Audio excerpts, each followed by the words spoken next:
Hello friends, welcome to புதுமை சமையல். இன்றைக்கி நம்ம சேனலில் ஓல்டு ப்ளவுஸ் ரீஸ் ஐடியாஸ் தாங்க பார்க்க போகிறோம். நம்மக்கிட்ட உள்ள ப்ளவுஸ் பார்த்திங்கன்னா சில சமயம் பத்தாமல் போயிருங்க.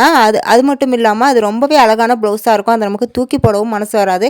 அந்த மாதிரி ப்ளவுஸை எப்படி நமக்கே யூஸ் ஆகிற மாதிரி ரீஸ் பண்ணலாம் அப்படிங்கிறத 8 டிப்பாக இன்றைக்கி உங்கள்கிட்ட ஷேர் பண்ணியிருக்கேன். வீடியோ ரொம்பவே பயனுள்ளதாக இருக்கும். ஸ்கிப் பண்ணாமல் பாருங்கள். ஓகே, வாங்க இந்த சூப்பரான வீடியோக்களை போய் பார்க்கலாம்.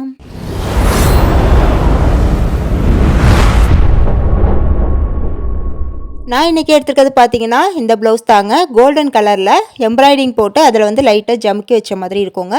இப்போ இந்த ப்ளவுஸில் ஃபஸ்ட்டு நம்ம யூஸ் பண்ண போது கைப்பகுதி தாங்க. கைப்பகுதியை தனியாக வந்து கட் பண்ணி எடுத்துக்கலாம் இந்த மாதிரி. இப்போ இதை உள்பக்கமாக திருப்பி விட்டுட்டு இதில் நம்ம எக்ஸ்ட்ரா தையல் போட்டிருப்போம் பாருங்கள், அது வந்து நமக்கு தேவைப்படாதுங்க. அதையுமே கத்திரிக்கோலை வச்சு கட் பண்ணி எடுத்துக்கோங்க. எடுத்தோன்னே இந்த மாதிரி ஒரு பீஸ் கிடைக்கும். இப்போ இந்த பக்கமும் அதை அப்படியே கட் பண்ணிக்கலாம். இப்போ இதே போல் இன்னொரு கைப்பகுதியுமே அதே மாதிரி கட் பண்ணி எடுத்துக்கலாங்க. உள்பக்கமாக திருப்பி விட்டு கட் பண்ணுங்கள். அப்போ தான் நமக்கு ஈஸியாக இருக்கும் கட் பண்ணுறதுக்கு. இப்போ அடுத்ததாக இந்த கைப்பீஸை வந்து ஒன்றை வந்து இந்த மாதிரி வச்சுட்டு இதில் இந்த மாதிரி வளைவாக வந்து மார்க் பண்ணிக்கோங்க. நான் எப்படி மார்க் பண்ணுறேன்னு பாருங்கள். வளைவாக வந்து மார்க் பண்ணிவிட்டு அதை அப்படியே வந்து கத்திரிக்கோல் வச்சு கட் பண்ணிடுங்க. அதே போல் அடுத்த பீஸ்லேயுமே வந்து இந்த பீஸை அந்த பீஸ் மேலே வச்சுட்டு நம்ம இதில் எப்படி வந்து மார்க் பண்ணமோ அதே போல் அதே சைஸுக்கு இந்த பீஸும் வந்து கரெக்டாக இருக்கிற மாதிரி கட் பண்ணி எடுத்துக்கோங்க. ரெண்டுமே ஒரே அளவாக இருக்கணும். இப்போ அவ்வளோதாங்க, 2 பீஸ் வந்து கட் பண்ணி எடுத்தாச்சு. இப்போ இதில் வந்து நான் எப்படி மார்க் பண்ணுறேன்னு பாருங்கள். இந்த மாதிரி, அதாவது கையோட கீழ் பகுதி இருக்குது பாருங்கள், அதில் வந்து இந்த மாதிரி வந்து மார்க் பண்ணிவிட்டு இதில் வந்து நம்ம தையல் போட்டுக்க போகிறோங்க. அதாவது இது மாதிரி 3 கோடு ஃபஸ்ட்டு போட்டுக்கோங்க. அதுக்கப்புறம் வந்து நம்ம ஜாக்கெட்டுக்கெலாம் வந்து டாட் பிடிப்போம் பாருங்கள். முன்பகுதி பின்பகுதி முதுகு பக்கம்லாம் வந்து டாட் பிடிப்போம்ல, அந்த மாதிரி கிராஸாக வந்து டாட் பிடிக்கணுங்க. உங்களுக்கு வந்து நான் எப்படி சொல்கிறேன்னு புரிஞ்சிருக்குன்னு நினைக்கிறேன். நீங்கள் டைலராக இருந்தால் கண்டிப்பாக உங்களுக்கு புரியும். இந்த மாதிரி மடக்கி விட்டு அப்படியே கிராஸாக ஒரு 1/4 இன்ச்சுக்கு அப்படியே கிராஸாக வந்து தையல் போட்டுக்கோங்க. நீங்கள் மிஷின் வச்சுருந்தா மிஷினில் கூட தைச்சிக்கலாம். நான் இன்றைக்கி வந்து பார்த்திங்கன்னா ஊசி நூல் கொடுத்து தாங்க தைக்க போகிறேன். நான் உங்களுக்கு தைச்சிட்டு காட்டுறேன் பாருங்கள் எப்படி இருக்குண்டு. தச்சு முடித்த பிறகு இப்படி தாங்க இருக்கும். நான் எப்படி தையல் போட்டிருக்கேன்னு உங்களுக்கு கிளியராக புரியும்னு நினைக்கிறேன். ஏன்னா அது உங்களுக்கு தெரியணும் அப்படிங்கிறதுக்காக நான் ரெட் கலர் நூலில் வந்து தையல் போட்டிருக்கேன் பாருங்கள். இந்த மாதிரி கிராஸாக போட்டுக்கோங்க. இதே போல் 3 கோடு போட்டிருந்தேன் பாருங்கள். 3 பக்கமும் அதே போல் டாட் பிடிச்சிக்கலாம். இப்போ நான் 3 பக்கமும் டாட் பிடிச்சிட்டு வந்துட்டேன் பாருங்கள். 2 பீஸ்லேயுமே அதே போல் நான் ரெடி பண்ணியிருக்கேன். 2 பீஸ்லேயுமே ஒரே அளவாக இருக்கிற மாதிரி பார்த்துக்கோங்க.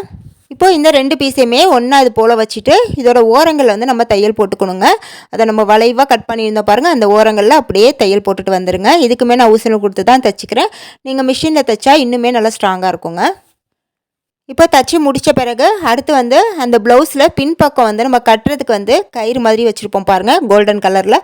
அதை வந்து நான் ஒன்று கட் பண்ணிக்கிறேன். அந்த கட் பண்ண கயிறை வந்து இந்த மாதிரி 2ஆக மடக்கி விட்டுட்டு கட் பண்ணிக்கிறேங்க. இப்போ இதை 2 பக்கமும் வச்சு நம்ம தையல் போட்டுக்கலாங்க. இப்போ நம்ம ரெடி பண்ணுறது பார்த்திங்கன்னா கைப்பிடி மாதிரி ரெடி பண்ணுறோம். இப்போ நான் ஃபுல்லாக தைச்சி முடிச்சிட்டேங்க. இப்போ வந்து இதை நல்ல பக்கமாக வந்து திருப்பி விட்டுக்கலாம். அவ்வளோதாங்க, ஃபுல்லாக முடித்த பிறகு இப்படி தாங்க இருக்கும். ஃபைனல் லுக் வந்து இப்படி தான் இருக்கும். எப்படி இருக்குது பாருங்கள். ஒரு க்யூட்டான பேக் வந்து ரெடி பண்ணிட்டோம் பாருங்கள். இவ்வளோ அழகாக இருக்குதுன்னு பார்க்குறதுக்கே. இதில் வந்து நமக்கு தேவையான திங்ஸ்லாம் நம்ம போட்டு வச்சுக்கலாங்க. இது உங்களுக்கு க்ளோஸாக இருக்கிற மாதிரி இருந்தால் நல்லாயிருக்கும்னு நீங்கள் நினச்சிங்கன்னா நீங்கள் அந்த வாய்ப்பகுதியில் வந்து வேல்க்ரோ இருக்குது பாருங்கள், அதை வச்சு நீங்கள் கம் போட்டு ஒட்டி விட்டுக்கோங்க. அப்போ வந்து நீங்கள் க்ளோஸ் பண்ணுற மாதிரி அதை வச்சுக்கலாங்க. உங்களுக்கு எப்படி விருப்பமோ அப்படி நீங்கள் யூஸ் பண்ணிக்கலாம். நான் வந்து சும்மா இப்படியே தாங்க யூஸ் பண்ணிக்கிட்டேன். நம்ம பக்கத்தில் எங்கேயாவது கடைங்களுக்கு போகிறோம்னா எடுத்துகிட்டு போகலாங்க. ரொம்பவே அழகாக நீட்டாக இருக்கும். இந்த பர்ஸ் வந்து எப்படி இருந்துச்சு அப்படிங்கிறத எனக்கு கமெண்டில் சொல்லுங்கள். அடுத்த ஐடியா பார்க்கலாம். அடுத்தது நம்ம கட் பண்ண போகிறது பார்த்திங்கன்னா அந்த கொக்கி சைடில் வந்து பட்டி கொடுத்துருப்பாங்கள்ல கீழே, அந்த பட்டியை வந்து நம்ம கட் பண்ணிக்கணுங்க. அதுக்கு வந்து நான் அந்த எக்ஸ்ட்ரா தையல் போட்டிருந்ததை பிரித்து விட்டுட்டு அதை வந்து நான் அப்படியே கட் பண்ணி எடுத்துக்கிறேன். அப்போ தான் வந்து நமக்கு சைஸ் வந்து கரெக்டாக இருக்கும். அதனால எக்ஸ்ட்ரா தையலை பிரிச்சுட்டு இதோட நான் வந்து தனியாக அந்த பட்டியை மட்டும் கட் பண்ணி எடுத்துக்கிறேங்க. இப்போ பார்த்திங்கன்னா பட்டி வந்து கட் பண்ணியாச்சு. இப்போ இதை வந்து நம்ம நிறைய ரீஸ் ஐடியாஸுக்கு வந்து யூஸ் பண்ணலாங்க. ஒன்று ஒன்றா நான் எதுக்கு யூஸ் பண்ணலாம் அப்படிங்கிறத சொல்கிறேன். ஃபஸ்ட்டு நம்ம விண்டோ ஸ்க்ரீனுக்கு வந்து இதை மாட்டி வச்சுக்கலாங்க. 2 கொக்கி இதில் இருக்குங்க. நம்ம பட்டி கட் பண்ணோம் பாருங்கள், அதில் வந்து 2 கொக்கி நமக்கு தாராளமாக இருக்கும். அந்த 2 கொக்கியை வந்து இந்த மாதிரி நம்ம ஸ்க்ரீனில் மாட்டி விட்டுட்டு எந்த பக்கம் வந்து மாட்ட வருதோ அங்கே வந்து லைட்டாக வந்து ஒரு ஹோல் போட்டுட்டு அதில் நீங்கள் கொக்கியை மாட்டி விட்டுட்டிங்கன்னா நல்லா ஸ்ட்ராங்காக நின்றுக்கோங்க. நம்ம கோல்டன் கலர் ப்ளவுஸில் வந்து கட் பண்ணியிருக்கிறதுனால பார்க்குறதுக்குமே ரொம்பவே நீட்டாக அழகாக இருக்குங்க. அடுத்து யூஸ் பண்ண போகிறது பார்த்தீங்கன்னா ஆயில் பாட்டிலுங்க. நம்ம ஆயிலெலாம் வாங்கி வச்சு யூஸ் பண்ணுவோம் பாருங்கள். அந்த பாட்டிலில் வந்து சில சமயம் ஆயில் வந்து அப்படியே லீக்கேஜ் ஆகி நம்ம பிடிக்கும் போது அது வழுக்கிட்டு விழுந்துருங்க. அந்த மாதிரி ப்ராப்ளம் இல்லாமல் இருக்கிறதுக்கு நம்ம இந்த மாதிரி கொக்கி பட்டியை வந்து அப்படியே வந்து இதில் வச்சு மாட்டி விட்டுடலாங்க. இப்படி மாட்ட விடும்போது பார்த்தீங்கன்னா அது வந்து கொஞ்சம் கிரிப்பாக இருக்குங்க. நம்ம ஆயிலெலாம் ஊற்றும் போது கை தவறி கீழே விழாது.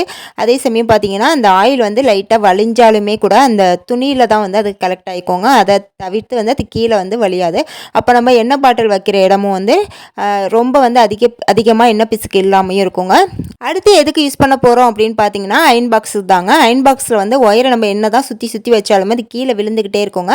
அந்த ப்ராப்ளம் இல்லாமல் இருக்கிறதுக்கு அயன் பாக்ஸ் ஒயரை இந்த மாதிரி சுற்றி விட்டுட்டு இதில் வந்து நம்ம அந்த கொக்கியை வந்து அப்படியே அந்த பாக்ஸோட அயன் பாக்ஸோட சேர்த்து வந்து லாக் பண்ணிக்கலாங்க. இந்த மாதிரி லாக் பண்ணி வைக்கும் போது பார்த்தீங்கன்னா ஒயர் வந்து கீழே விழாமல் இருக்குங்க. இந்த டிப்பு நான் ரொம்ப நாளாக யூஸ் பண்ணிகிட்டு இருக்கேங்க. நீங்களும் ட்ரை பண்ணி பாருங்கள். அடுத்து பார்த்தீங்கன்னா நம்ம தென்னை தொடப்பத்துக்கு இதை நம்ம யூஸ் பண்ணிக்கலாங்க. தென்னை தொடப்பத்தில் நம்ம ஆல்ரெடி கயிறு போட்டு நல்லா கட்டியிருப்போம். இருந்தாலுமே இன்னும் கொஞ்சம் கிரிப்பாக இருக்கிறதுக்காக இதை நம்ம வந்து அப்படியே சுற்றி விட்டு அப்படியே லாக் பண்ணிக்கலாங்க. கொக்கியை வந்து மாட்டி விட்டுக்கலாம். இந்த மாதிரி வைக்கும்போது பார்த்தீங்கன்னா இன்னுமே நமக்கு பெருக்கிறதுக்கு நல்லா கிரிப்பாக இருக்குங்க. கை பிடிச்சு பெருக்கிறதுக்கு அதே போல் பார்க்குறதுக்குமே நீட்டாக இருக்குங்க. ட்ரை பண்ணி பாருங்கள். நெக்ஸ்ட் ஐடியாவுக்கு நம்ம அந்த ப்ளவுஸ்லேருந்து முதுகு பக்கத்தை இந்த சைஸில் வந்து கட் பண்ணி எடுத்துக்கலாங்க. நான் காட்டுறேன் பாருங்கள்.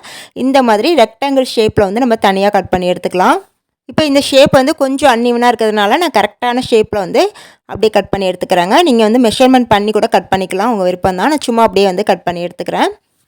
இப்போ இந்த பீஸை வந்து இந்த மாதிரி மடக்கி விட்டுட்டு மேலே கொஞ்சம் கேப் இருக்குது பாருங்கள், அதில் வந்து இந்த மாதிரி வளைவாக கட் பண்ணி விட்டுக்கோங்க. இந்த ஐடியாவுக்கு வந்து நான் குளூகன் யூஸ் பண்ணியிருக்கேங்க.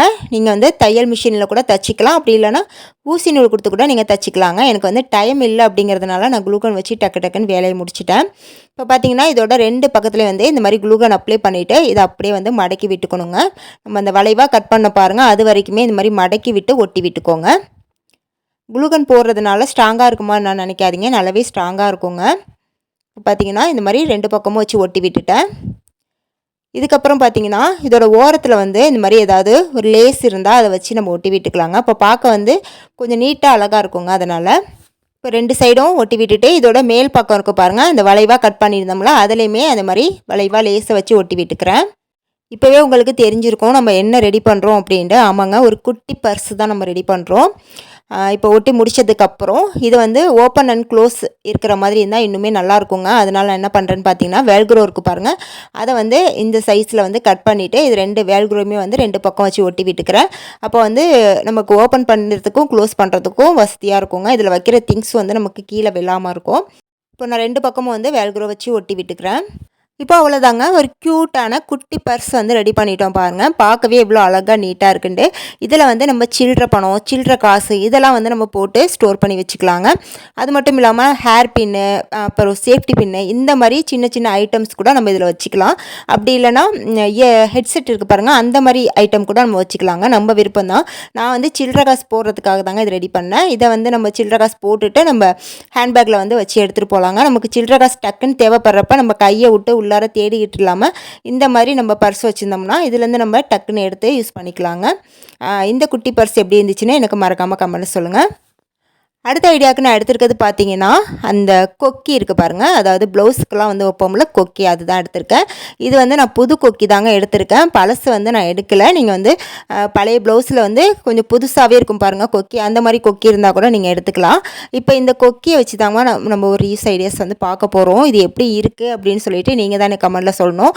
அதுக்கு வந்து நான் அந்த கொக்கியில் வந்து 2 ஹோல் இருக்கும் பாருங்கள், அதில் வந்து 2 குட்டியான கோல்டன் கலர் மணி வந்து நான் வச்சு ஒட்டி விட்டுக்கிறேங்க. க்ளூகன் போட்டு ஒட்டியிருக்கேன். நீங்கள் வந்து ஃபெவி பாண்ட் அப்படி இல்லைனா ஃபெவி குயிக் அது மாதிரி கூட போட்டு ஒட்டி விட்டுக்கலாங்க. இப்போ ஒட்டி முடிச்சதுக்கப்புறம் இந்த கொக்கியோட கீழ்ப்பகுதி இருக்குது பாருங்கள், அதில் வந்து நீங்கள் ஏதாவது பெயிண்ட் பண்ணிக்கலாம். அப்படி இல்லைனா நீங்கள் அப்படியே கூட யூஸ் பண்ணிக்கலாம். நான் வந்து இதில் வந்து கோல்டன் கலர் பெயிண்ட் வந்து கொடுத்துக்கிறேங்க. கொடுத்து அதை நல்லா வந்து காய விட்டுக்கிறேன். காய விட்டோன்னே இதை வந்து நம்ம மூக்குத்தி மாதிரி இதை நம்ம யூஸ் பண்ணிக்கலாங்க. இதுக்கு என்ன பேர் அப்படின்னு சொல்லிட்டு எனக்கு சரியாக தெரியல, உங்களுக்கு தெரிஞ்சால் கமெண்டில் சொல்லுங்கள். நான் வந்து ஃபோட்டோவாக உங்களுக்கு வந்து ஆட் பண்ணுறேன். இது வந்து போட்ட பிறகு இப்படி தாங்க இருக்கும். இந்த மாதிரி கூட நம்ம இதை கொக்கியை வந்து யூஸ் பண்ணிக்கலாம். பார்க்கவே ரொம்பவே அழகாக இருந்துச்சுங்க. உங்களுக்கு எப்படி இருந்துச்சு, இந்த ஐடியா ஓகேவா அப்படிங்கிறத எனக்கு மறக்காமல் கமெண்டில் சொல்லுங்கள். அடுத்து பார்த்திங்கன்னா நம்ம யூஸ் பண்ண போகிறது அந்த கொக்கி மாட்டுவோம் பாருங்கள், அந்த இடம் தாங்க.